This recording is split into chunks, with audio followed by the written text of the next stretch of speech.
evening and welcome to the Money Show, the only show of its kind which gets you all the market experts to answer all of your personal finance query. I'm Avni Raja and joining me, Avan Dubash. Hi, Avan. Hi, Avni. Yes, over the next 30 minutes, we'll be answering all your personal finance queries, not on stocks or mutual funds, insurance, tax. If you've got any questions, fire away. We're live for the next half hour.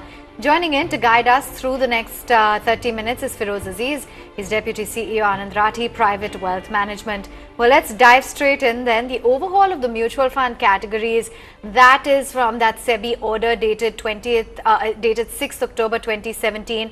A huge overhaul in the 20 lakh crore mutual fund industry. Explain to us, Feroze, what exactly the changes are and what this would mean for investors. Yeah, I think Avan, you rightly pointed that this is a very big transition and it will be a paradigm shift in the way mutual fund industry has been operating in the private sector space for 26 years and the next 25 maybe. So it's a very landmark kind of a regulatory change for the mutual funds. So there are 3-4 key takeaways which an investor needs to be very clear and conscious about. Point one is that there's going to be more simplicity in terms of categorization of schemes. There will be 10 equity category of schemes and 16 debt category of schemes. What this means to investors is there are several schemes which will merge into one another to get into the fitment of these 10 and 16 respectively for equity and debt. For example, ICICI has 3 large cap funds. So these large cap funds can't remain and they will have to be reclassified or merged. So that's one large change, that the number of schemes an investor might currently be holding no more might exist or might change its objective. That's point one. Point two is that large cap, mid cap and small cap stocks had no definition in the past, no clear-cut definition. Now there's going to be a clear-cut definition. So even a 10,000 crore market cap company going forward, anything below that will be called small cap, which is a dramatic change in how it was operating.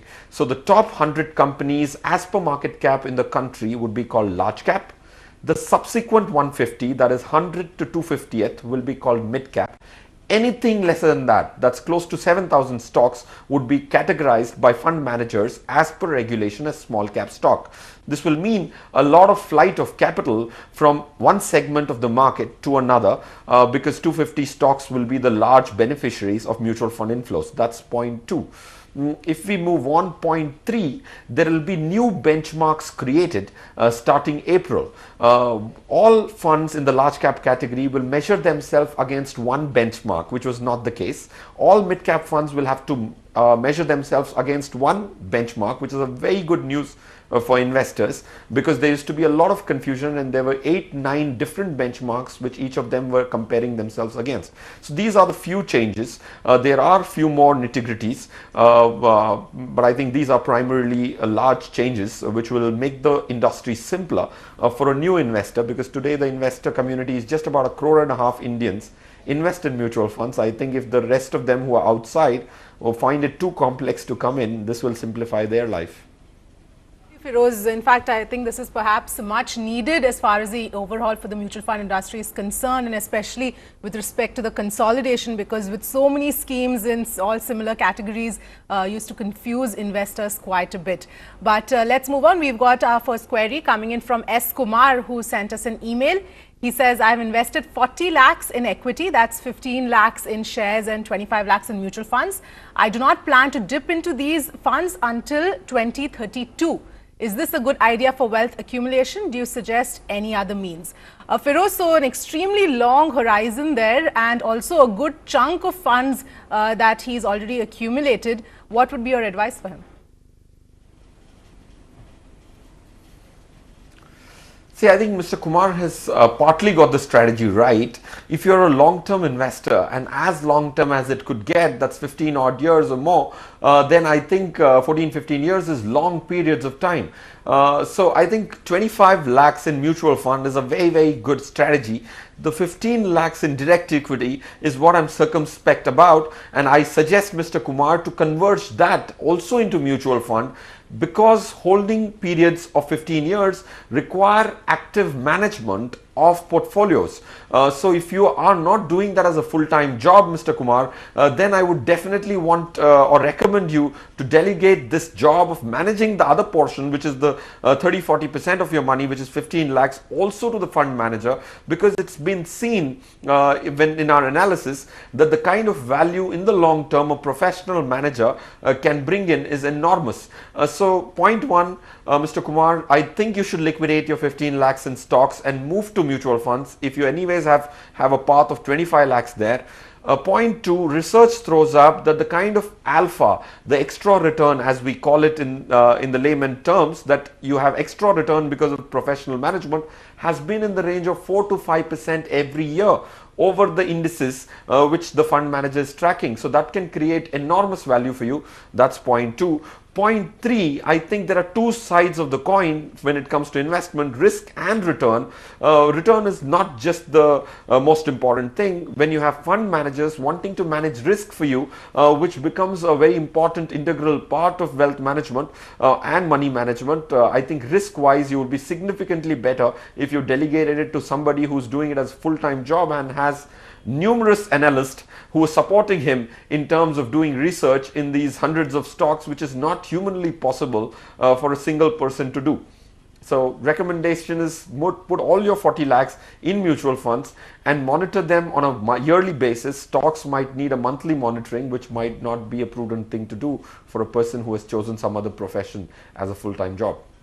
Mr. Kumar, so until you are sure that you can completely devote your time, energy, have the discipline, the knowledge not to mention, it would be preferable to leave it to the experts. Put your money in mutual funds and put your feet up as well. That's the advice that Feroze has for you. And of course, if you have any questions or queries, please do feel free to send them across to us. There's a number as well flashing at the bottom of your screen. You can call and we'll connect you live. Well, Rinku has also got a question. He's emailed us. I'm 34 years old and a new investor who plans to grow my money via mutual funds. So Feroze is on the right path. He wants to grow his money and he's looking at the mutual fund route. He says, my goal is to create wealth of 1.5 crores after 8 years. I'm ready to invest in a monthly SIP of 20 to 25,000 rupees a month. What should be my mutual fund portfolio and which funds should I invest in? So he's fairly sure he's got a goal in mind, but now the question is, 1.5 crores in 8 years, is that doable? Which funds should he invest in? What's your call? See, I think, of course, 8 years, if you have money to be deployed for 8 subsequent years, 25,000 rupees a month, then I think you might not be able to get to close to 1.5 crores, because your total capital invested, 25,000 into 8 years, which is close to about 90 months or little over that, 96 months, will not get you there. So you will have to keep increasing your investments as your disposable income goes up. That's point one, Rinku. Point two, I think you are in the right on the right path, because mutual funds in the long term, which is about 8 years, I would call that long term. Anything upwards of 5 years in Indian context is long term, is a good mechanism to create wealth. And they are actually boring investments from a short-term perspective, and only in the long term would you be able to see any merit. So you're on the right path. Point one, which is being said to you, is increase and enhance your 25,000 rupee monthly limit as your disposable income goes up. Cut your discretionary spending and get that up. Point two, they are boring instruments, only beneficial, and that's a point made to all viewers, that they look very boring in the initial bit. Compounding comes to their benefit in the long run. Point three, if you have to start out, then I would recommend to you only the two most important categories of equity mutual funds, which is large cap and mid cap. Create your core portfolio today. Don't go into the peripheral. So in the large cap category, you can look at the Mirae Asset India Opportunities and Kotak Select Focus. These are the two large cap funds you can look at. In the mid cap category, you can look at HDFC Mid Cap Opportunities and Canara Robeco Emerging Equities. In my opinion, these four funds will complement each other very well and create upwards of 130 stock portfolio, which will bring down your volatility significantly and still keep your return expectation upwards of 15% for the time frames you've specified, Rinku. Well, Rinku, hope you've taken note of those funds that Feroze has mentioned and the strategy that you should be adopting. Our next query comes in from Aman Khan, who sent us an email. Says, I'm a 22-year-old student looking to invest in mutual funds. I have 1,000 rupees to spare every month from my pocket money. Which funds should I look to get maximum returns after 5 years? Feroze, 22-year-old, wants to invest 1,000 rupees a month. Quite heartening to see that he wants to use his pocket money to start his investment portfolio so early. But even though this may seem like a small amount, I think one important lesson here is that the power of compounding of this 1,000 rupees every month is going to be quite significant. Yeah, absolutely, Avni. I think, Aman, like you've said that you want to invest 1,000 rupees. Point one is at the age of 24, if you're thinking of saving, it's a big thumbs up to you. Point two, like Avni mentioned, power of compounding will come to your rescue so that your motivations to put this 1,000 rupees for long periods of time exists. So if you actually did this for 30 years, 1,000 rupees a month, you would be nothing short of 55 to 60 lakhs at the age of 54 when you would actually want to retire maybe. So 1,000 rupees can accumulate itself due to power of compounding to as much as 60 lakh rupees. Point two. Point three, I think you should start out with a large cap fund. Mirai Asset India Opportunities Fund is a large cap fund managed by Mr. Surana, who's definitely shown immense capability of good sector picking and right weightages to each of these sectors, which has created extra return for his investors. And I think I very strongly believe that it will continue to do so, the fund. So I think that's a good start point. Start with a large cap fund, and I've mentioned one for you, and be at it. I think the key decision is to go through this journey of the short term to take the benefit of the long term. You will definitely find situations like today's where the markets are down, and please reassure yourself that the long term story is bright enough so that you can stay this path for long periods of time, Aman. That's what I would suggest for a young investor, and how I wish everybody could think like you. Then I'm sure the 1.5 crore investors India has in mutual funds would double in no time. Saman, I hope you've really taken note of all the advice that's been given. You're starting off at a very young age, and kudos to you for taking the initiative. The power of compounding will bode well, and of course start off young because it'll only be beneficial to you and your family in the long haul. Well, we've got a live caller on the phone line. Rahul is connecting with us. Hi there, Rahul. Welcome to the Money Show. Tell us, what's your question? Hi, ma'am. This is Rahul. Actually, I'm regularly investing in mutual funds from past 5-6 years, and Okay. I'm doing through SIP. Earlier, I'm doing 20,000 per month. Okay. Okay. And my current portfolio is it is approximately 20 lakhs, Okay. and out of which 15 lakh is in large cap, and 5 lakh is in a mid cap. Okay. Mid cap, you can say diversified mutual fund.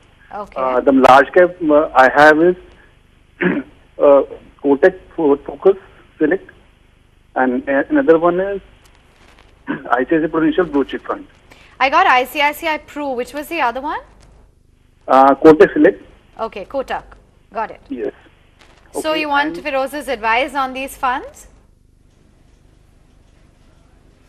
Okay, I'm just going to ask the question on his behalf. Rahul has got 20 lakhs, 15 in large, 10 in mid-cap funds, including ICICI Pru, a blue chip, as well as Kotak Select. What is your advice on this? I don't really think we have a specific goal in mind or how much he would like to accumulate. But what do you think of these two funds, Feroze? Yes, if I just step back for a minute and come to the funds in a minute. Point one, I think if you have 20 lakhs and all of it is equity, I'm assuming that like an employee provident fund would be filling in and chipping in for the debt portion to bring some stability to your portfolio.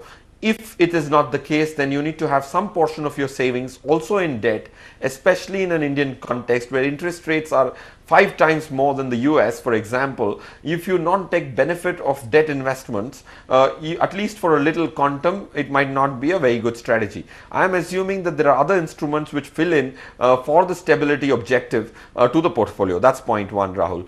Point two is that when it comes to the allocation between large cap and mid cap, which is 15 lakhs and 5 lakhs, if I heard you right, that's 75 focusing on large cap, 5 lakhs focusing on mid cap. In my opinion, come April, all the funds by design of SEBI circular will become more conservative in nature. So I would want to have 60% of my money in large, not 75. So which in your quantum of 20 lakhs means 12 lakhs should be in large, 8 should be in mid-cap funds as per the new definition. In the old regime, I think your mixture was perfect in terms of allocation, but going forward, I think you will have to relook at that and have 60% in large and 40 in mid, because mid-caps now, erstwhile mid-caps will have significant portion of large cap. All right, thanks very much for that, Feroze. I'll tell you what, we'll take a quick break right here on the show. If you have questions or queries, connect with us live on the number or email us. We'll be taking them on.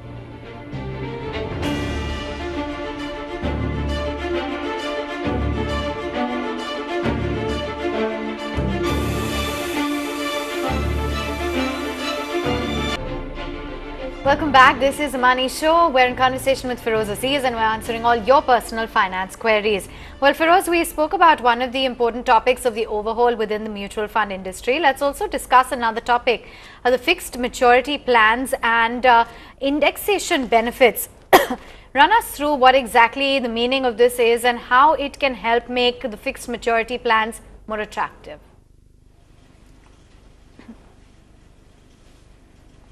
Correct. So indexation is a concept which is a very old concept, but unfortunately it's not very popular, and the computation of it is generally left by the investor to the chartered accountant who's filing the return. But I think it's important for us, all of us, to understand what's the concept of indexation.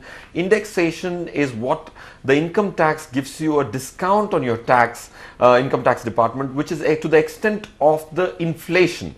By which I mean, let's assume that a fund has given you 8% return in the long run per annum, but if the value of money has deteriorated by 5%, which is Mehngai, price rise, inflation is 5%, the income tax department says out of the 8%, 5% you don't need to pay any tax on the first 5%, which is the value destruction due to inflation. You pay tax only on the residual 8 minus 5, which is 3%. That phenomena is called indexation. Indexation is a mechanism of a reduced tax to the extent of the inflation in the country. So that is as per section 48, you get a discount to the extent of inflation. That's the concept of indexation. Indexation for the last 4 years has been 9%, 5.8%, 3.93%, and the last one is 3%.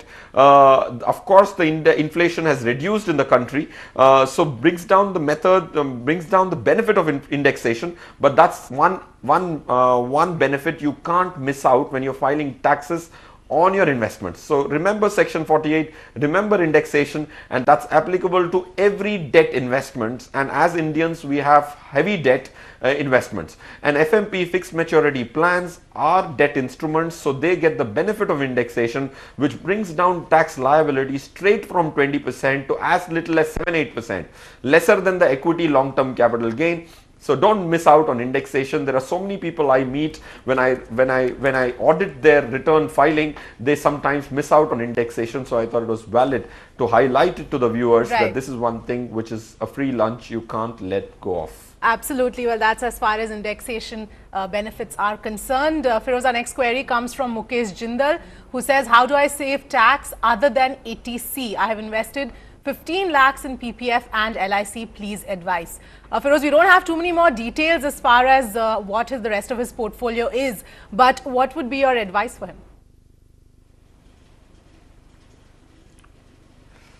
See, section 80 has so many other things which generally don't get its attention. So quickly I'll mention 3-4 of them. Section 80G tells you that 80D tells you that for insurance premiums on the health side you get a deduction. So whenever you buy yourself health insurance, medical insurance, hospitalization insurance as it is also called, you get a tax benefit on that. That's section 80D. Section 80E is education loan. If you've taken an education loan, you get a tax deduction on that. That's the second method. The third method is 80EE, which is a deduction on your home loan. Quite a few people miss out on that. Section 80G also tells you that if you are if you're a business owner and you're not self-employed, and if you're not getting HRA by your employer, you can also take a house rent deduction in your taxation. So to highlight these 4 items, if you have missed any of those and if they are relevant to you, please read about them. We can at best create curiosity on a platform like this. You'll have to see your case and use these 4 sections, which in my opinion get neglected, and only the 1.5 lakh section 80C limit gets utilized in most cases, and the rest of them actually takes a back seat. So these are the 4 more things which you can keep in mind if you have missed them out at all. All right. Thanks very much, Feroze, for getting us all those answers and all that advice. On that note, we're completely out of time.